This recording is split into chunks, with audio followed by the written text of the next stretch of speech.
और भाइयों बहनों, जब केंद्र और प्रदेश में एक विचारधारा की सरकार और एक पार्टी की सरकार होती है तो उसका लाभ भी उसी प्रकार से प्राप्त होता है। আপনি প্রশ্ন করুন যারা এতদিন ক্ষমতায় ছিল এই পার্শ্ববর্তী ঝাড়খণ্ড রাজ্যের দায়িত্বে 5 বছর সোনার ঝাড়খণ্ড হয়নি কেন? আপনি প্রশ্ন করবেন না সোনার উত্তরপ্রদেশ হয়নি কেন? और यह उसी प्रकार से प्राप्त होने की श्रृंखला में ही आपका आह्वान करने के लिए आया हूं। जैसे Uttar Pradesh double engine car की तरह काम कर रही है, उत्तर प्रदेश में भारतीय जनता पार्टी की सरकार और दिल्ली में भारतीय जनता पार्टी की सरकार दोनों मिलकर गांव के लिए, गरीब के लिए, किसान के लिए, नौजवान के लिए, महिलाओं के लिए कार्य कर रही हैं और विकास को तेजी के साथ आगे बढ़ाने का कार्य कर रही हैं। उसी प्रकार का कार्य बंगाल में हो सकता है और इसीलिए हम सब आपके पास आए हैं। আপনারা প্রশ্ন করবেন না সোনার মধ্যপ্রদেশ হয়নি কেন? আপনারা প্রশ্ন করবেন না সোনার হরিয়ানা হয়নি কেন? সোনার ঝাড়খণ্ড হয়নি কেন? সোনার আসাম হয়নি কেন? সোনার ছত্তিশগড় হয়নি কেন? সোনার অরুণাচল হয়নি কেন? যারা সোনার ভারতবর্ষ করতে পারে, 7 বছর আগে যারা বলেছিল 2014 সালে সভা সমিতি করে 15 লক্ষ টাকা দেবো, আজ পুরুলিয়ার কেউ 15 টাকাও পায়নি।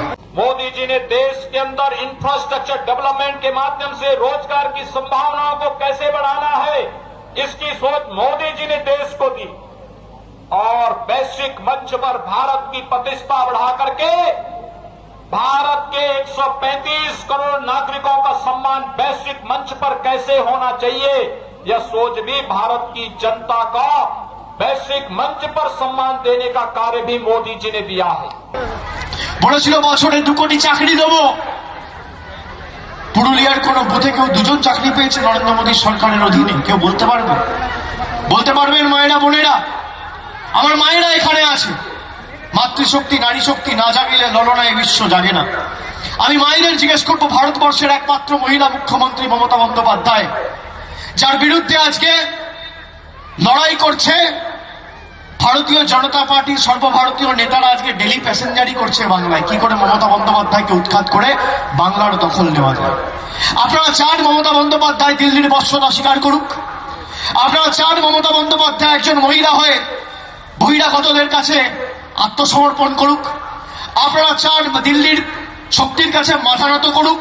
না আপনারা চান আপনাদের দাবির স্বার্থে মাথা উঁচু করে ভাঙা পায়ে লড়াই করে দিল্লির দাবি, বাংলার দাবি দিল্লির বুক থেকে ছিনিয়ে আনুক? আমি মা বোনাদের জিজ্ঞেস করতে চাই। ममता जी, আপনি কে খেলা শেষ হয়ে গে, খেলা শেষ হবে, আপনি যাবে, बीजेपी का सरकार आएगा। আপনারা চান মমতা বন্দ্যোপাধ্যায় একজন মহিলা হয়ে বহিরাগতদের কাছে আত্মসমর্পণ করুক? আপনারা চান দিল্লির শক্তির কাছে মাথা নত করুক? না আপনারা চান আপনাদের দাবির স্বার্থে মাথা উঁচু করে ভাঙা পায়ে লড়াই করে দিল্লির দাবি, বাংলার দাবি দিল্লির বুক থেকে ছিনিয়ে আনুক? আমি মা বোনাদের জিজ্ঞেস করতে চাই। আমি জিজ্ঞেস করতে চাই আপনাদের, যে যারা আজকে দিল্লি থেকে ঠিক করে দিচ্ছে বাংলায় কে প্রার্থী হবে, যখন প্রার্থীর তালিকা ঘোষণা করা হচ্ছে বাংলায় নিজের নামটাও লেখা নেই, নাম লেখা থাকছে হিন্দি ভাষায়। বাংলা ভাষা জানে না, বাংলা সংস্কৃতি জানে না, কৃষ্টি জানে না, ঐতিহ্য জানে না, স্টেজ থেকে বক্তব্য রাখছে, পিছনে কি লেখা আছে পড়তে পারবে না, তারা বাংলা দখলের ডাক নিচ্ছে।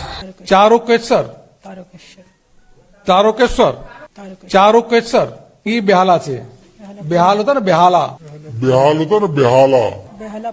চুনচুরা বলো, চুচুরা চুচুরা চুচুরা চুচুরা। ममता जी, আপনি কে খেলা শেষ হয়ে গে, शेष हो गए। अब सरकार भारतीय जनता पार्टी की विशुद्ध आएगी। ममता जी, आपका जाना तय है और यहाँ पर महिलाओं का संरक्षण भी होगा, सुरक्षा भी मिलेगी और इज्जत के साथ आगे बढ़ेंगी। इसको हमको समझना चाहिए। এই পুরুলিয়া বাংলার মাথা নত করতে, বাংলার মাথা নত করার জন্য দিল্লির কাছে মাথা নত করবে? এই পুরুলিয়া বহিরাগতদের কাছে আত্মসমর্পণ করবে? আজকে দেখুন, ভারতবর্ষের প্রধানমন্ত্রী 2019 সালে সভা করতে এসেছিল পুরুলিয়া, আগামী 18 তারিখ আবার সভা করতে আসছে। 2019-এ ছিল ভারতবর্ষের লোকসভা নির্বাচন, আর 2021-এ হচ্ছে বাংলার বিধানসভা নির্বাচন। এই মধ্যেখানের 2 বছর না স্বরাষ্ট্রমন্ত্রী, না কোনো ভারতবর্ষের কেন্দ্রীয় মন্ত্রী, না কোনো রাজ্যের মুখ্যমন্ত্রী, না ভারতবর্ষের প্রধানমন্ত্রী, তাদের টিকিটাও খুঁজে পাওয়া যায় না। পাওয়া গেছে শুধুমাত্র মমতা বন্দ্যোপাধ্যায়কে। भारतीय जनता पार्टी की सरकार बंगाल के अंदर भी बननी चाहिए और जो परिवर्तन देख रहा है, जनता में जो उत्साह दिख रहा है, माता और बहनों में जो आनंद और उत्साह देखने को मिल रहा है, और जिस मजबूती के साथ आज बंगाल का युवा खड़ा हुआ है, इसको देखते हुए विश्वास के साथ कहा जा सकता है कि 2 मई की तिथि बंगाल के अंदर भारतीय जनता पार्टी की सरकार की तिथि होगी।